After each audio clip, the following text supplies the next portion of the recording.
What's up, YouTube?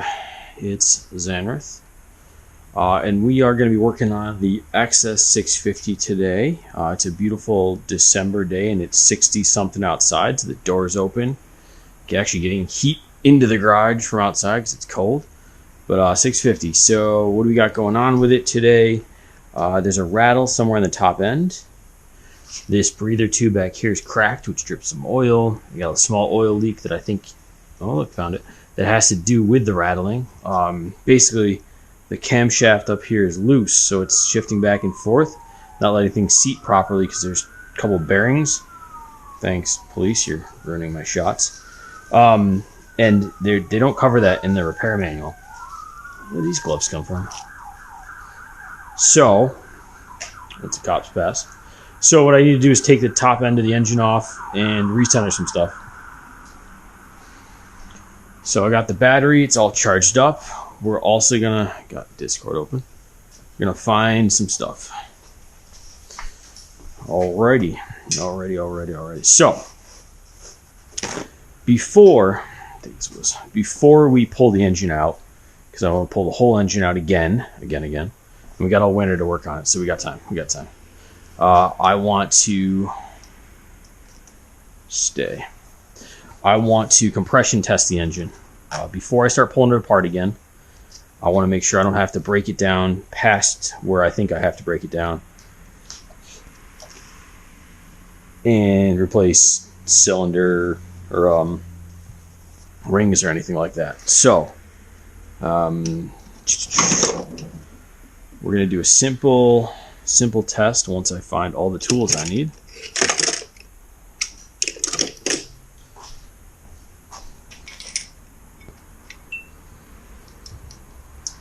Looks like I left the spark plugs loose. Yeah.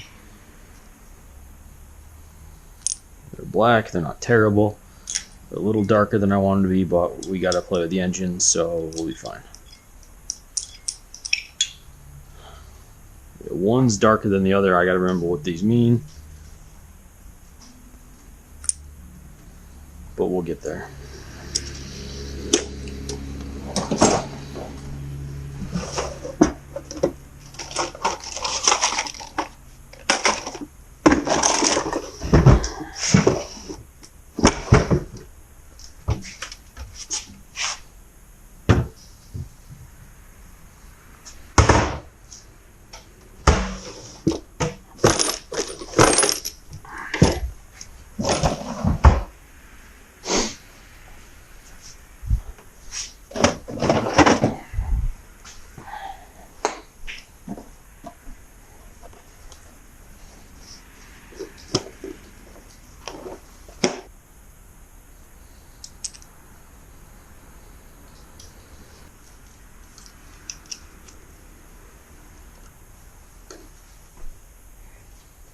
So I've got our battery. It's a couple years old. Some corrosion on the top of it. Weird. It's charged. Just to check. Hang it over here. Unplug the battery tender. Booyah.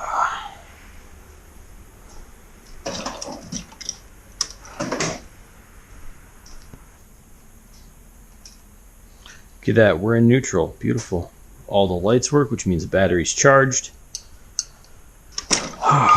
Man, I got my handy dandy Pittsburgh Harbor Freight Special Compression Tester.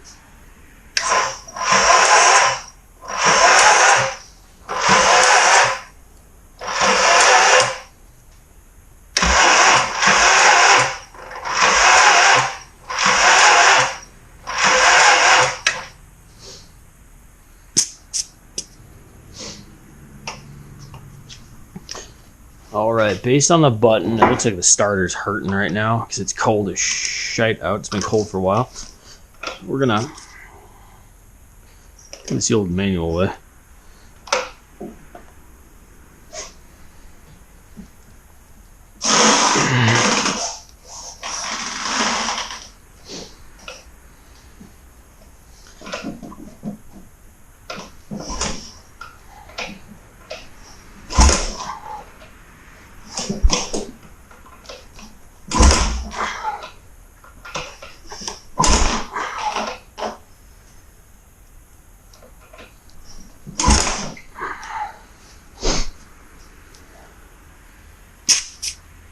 looks nicer.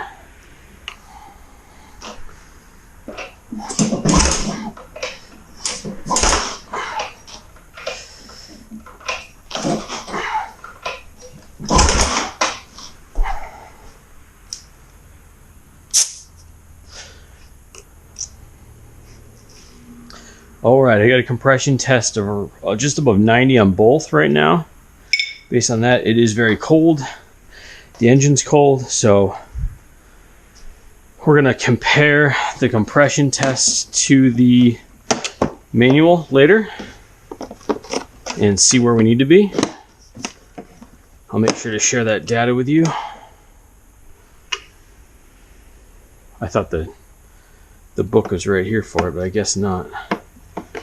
I was mostly just checking to make sure one wasn't like 4 and the other one was 100. Like I wasn't checking this for 100% compression reliance, just to make sure we were somewhere in the ballpark. Actually, there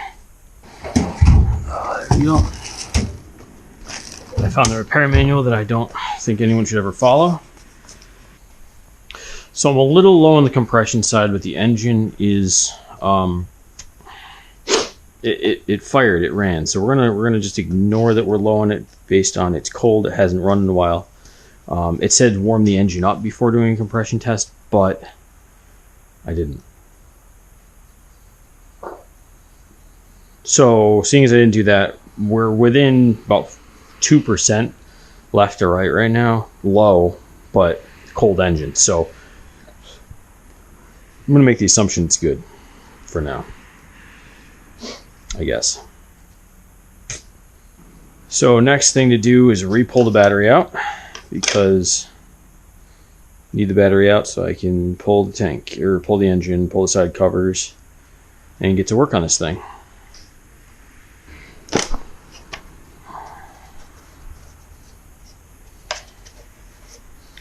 think this winter we're also gonna take all of these side covers, re-sand them down, repaint them. I've learned a lot. Yeah, I've learned a lot. This one fell off at one point. You gotta get a better layout here for laying out parts and materials. We'll get there. We'll get there. Better lighting too.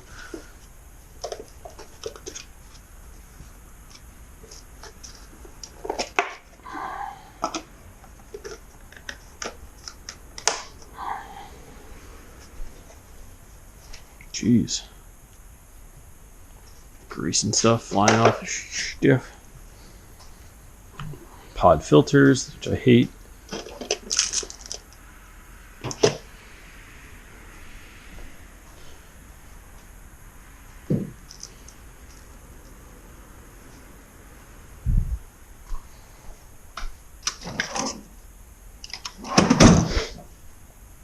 So procedure for pulling the engine out of one of these. Carbs come off. I got to detach the rear chain, and then I got to take the exhaust off and side or the foot pegs, controls, detach the clutch, detach the throttle, the choke. There's a whole bunch to do for this. So what we're going to do is speed this up a little bit. I'm going to work through it while you guys don't have to watch it. And I'm going to get all this stuff off, because there's a million other videos out there that do a better job explaining how to do all this. And then we'll come back when I got some stuff apart. I'm going to find some stuff. Oh, is that okay with everyone? We all good with that? Hope so. All right, got the carburetor out, made some room in here. I'm gonna start, I think, I don't know, exhaust? I don't know where to start next. All I know is I'm seeing oil throughout this engine in places I didn't want to find oil. So yeah, I think it's all just dripping down from where I think it's leaking from, but we'll see. Yeah, so I think first thing is get it on the lift properly, get it all locked in, straightened up, booted out. Forgot I had this toolkit in here. Nice. Good to know. That's where that went. And then Let's start pulling more parts of this engine apart. I don't think that's seeping out of there. I think that's just yeah. Yeah.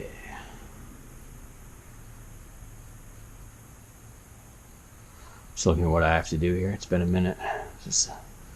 It looks more complicated than it is. It's just procedural.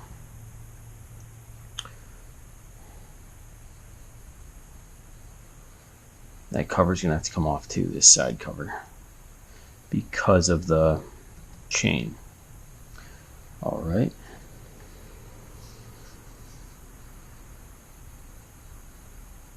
Uh-oh. Why is there so much oil down here? Oh, do I have another seal blown? Fudge.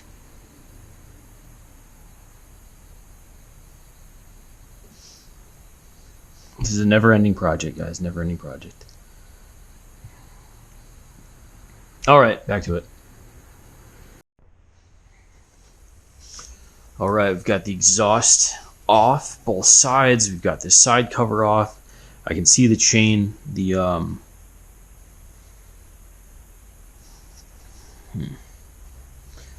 link is right here for it. So I'm gonna pop that off. I'm thinking all this oil that I'm finding down here is just dripping from up top. Not 100% sure on that yet. We got to look into that. We got to figure this out. Clean this up as we go. Give it a hell of a cleaning while it's out of the frame. And then I'm gonna clean some parts of the frame that I'm not gonna be able to reach once I put this back in, because I'm hoping, knock on wood, that once we're done doing this, we'll be able to ride this very well come springtime and put a lot of miles on it and hopefully make it more reliable as we go, and then start doing upgrades. Hopefully. The other thing I gotta check is when I pull out some of this stuff to see if I have any seals leaking. Like, this is a new seal I put in, and it looks solid. I don't see any drips around it, but there was oil on the bottom of this shaft, which could mean a couple things. It's dripping from somewhere onto the shaft, or it's actually just slightly leaking out of here. I don't think it is. This is like grease, but we'll see. Shouldn't need to take the sprocket off. Shouldn't have to do any of that yet, but we'll keep working on it. Yeah, so I guess next thing is chain.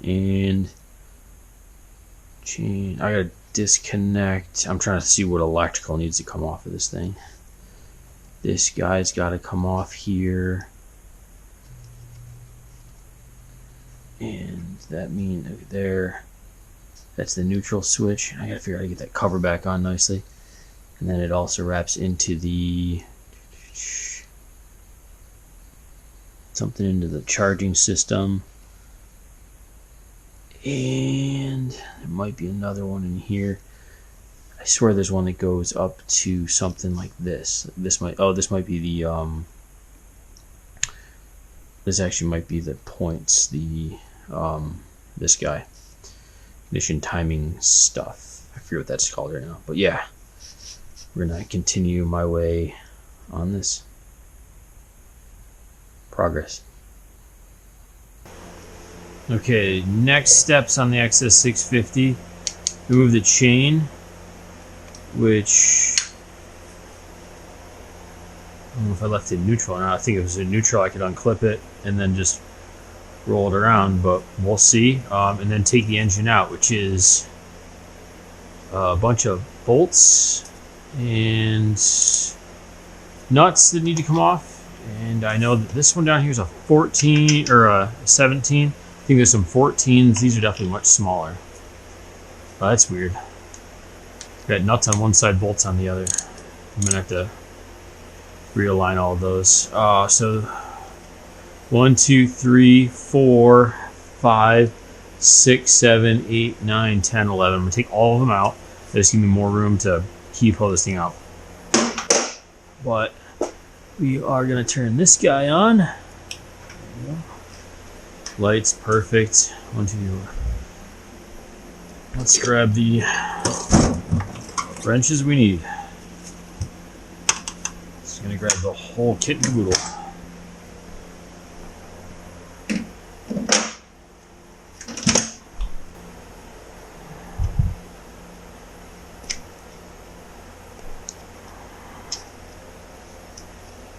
Well, I'm lucky I had this washer on here because this is actually very loose. We're gonna have to make sure we get the torque spec for that proper, so we get this front sprocket on here properly. But the what's it called? The master link is actually behind this, so I couldn't pop it off without loosening the sprocket.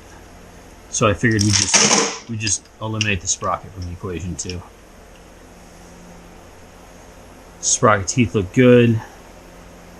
It's gonna get I'm gonna leave everything a really good rub down and cleaning and scrub down on everything here before we put it back together. So start her off slow and then rip her out. Okay, I did leave it in. I wasn't sure if I left it in neutral or not. I did. Yay.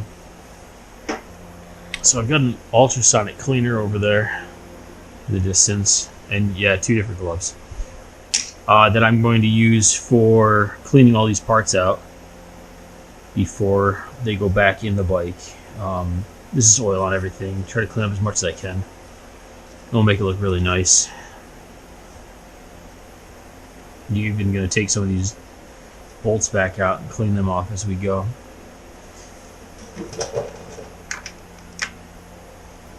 On this side, we're going to take off the foot pedal. I think we got to take off the brake. Yeah, it's going to be in the way of well, I guess the engine's last time it went that way. I think we're still going to take it off just to get it out of the way.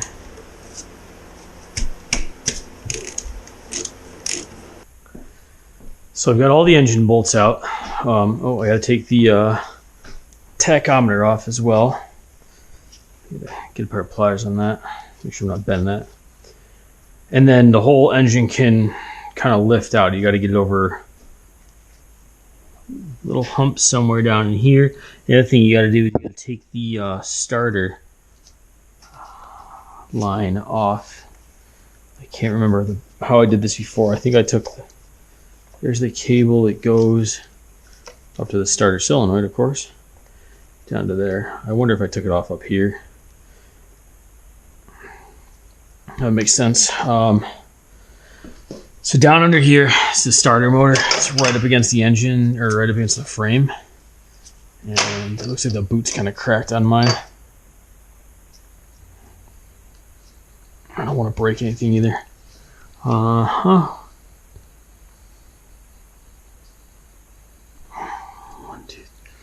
think I might take this starter off and all apart before I put it back on and just make sure it's cleaned out. God, these lights really do help. I don't know if you guys can see under there as I hit you against something, but like I can see the underside of the wet engine. It's just super helpful.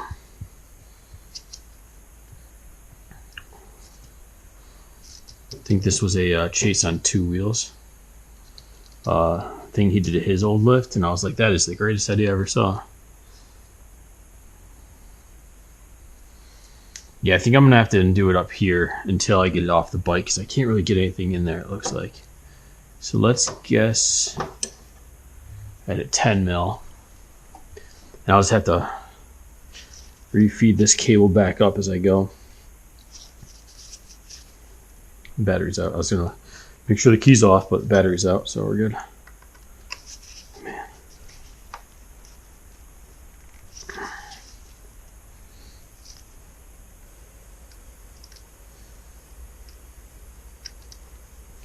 Must have cleaned this up at one point. Those contacts look really good. We're going to give them another quick brushing. We're going to add some dielectric grease on them before we put it back together. I'm saying a lot of this because I'm going to forget what I want to do.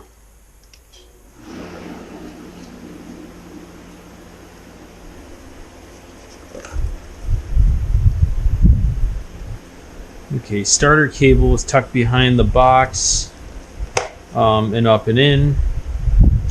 Now the engine's disconnected completely from the frame, and I just have to get tack off. Oh, I have to get the tack cable off. It's just tight as hell, so I'm gonna get, probably not the best way to do it, but I'm gonna get a pair of channel locks just to try to wiggle it loose, nice and easy. I don't want to break anything. Yeah, there it goes. Just a little I must have snugged it up nicely with this because it was pretty loose once I got the wrench on it once. Okay, next step is I think I have to stop for the night.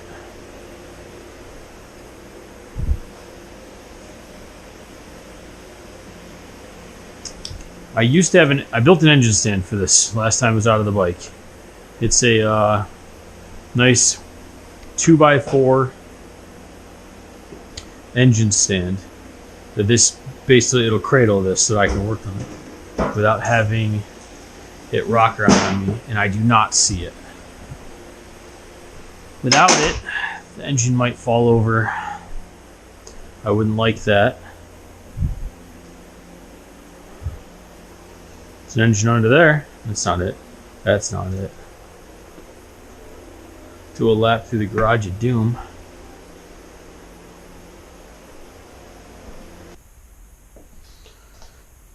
Alright, YouTube. The only thing left to do is lift this engine out, which is tip it forward and actually pull it out of the frame, which isn't hard to do, but I don't have the stand for it, so I don't really want to be messing with it without the stand I built for it, and I cannot find it, so I'm going to assume it's back at my parents' house, last place the engine was out. So I guess we're done for the day, but that's the whole engine ready to come out, and in the next episode, we'll pull it out. We'll start disassembling the top end down to where we need to get to check everything in there. I'll get 2 of the same gloves. I thought I had 2 of these orange ones out here already. I didn't, so I grabbed one of these black ones that looks like it's a very small glove. So I'll get the right gloves next time. New ones, too. Yeah, and we'll get working on the top end of this guy. Get the spec book out. We'll make sure everything's in spec and ready to go. And we'll keep cleaning up as we go. Obviously, I might do some cleaning up in between episodes too, because I don't know when the next time I'll be able to get back and get the engine stand out. So we might switch over to a different project or go back to some space engineering. Either way, we'll figure it out. Anyways, I've been Zan. This has been the XS650 engine removal and everything to get to this point. Thanks for watching. If you got any questions, let me know. If not, ride safe if you can still ride. Enjoy the snow if you can't. And yeah, peace out, guys. Zan out.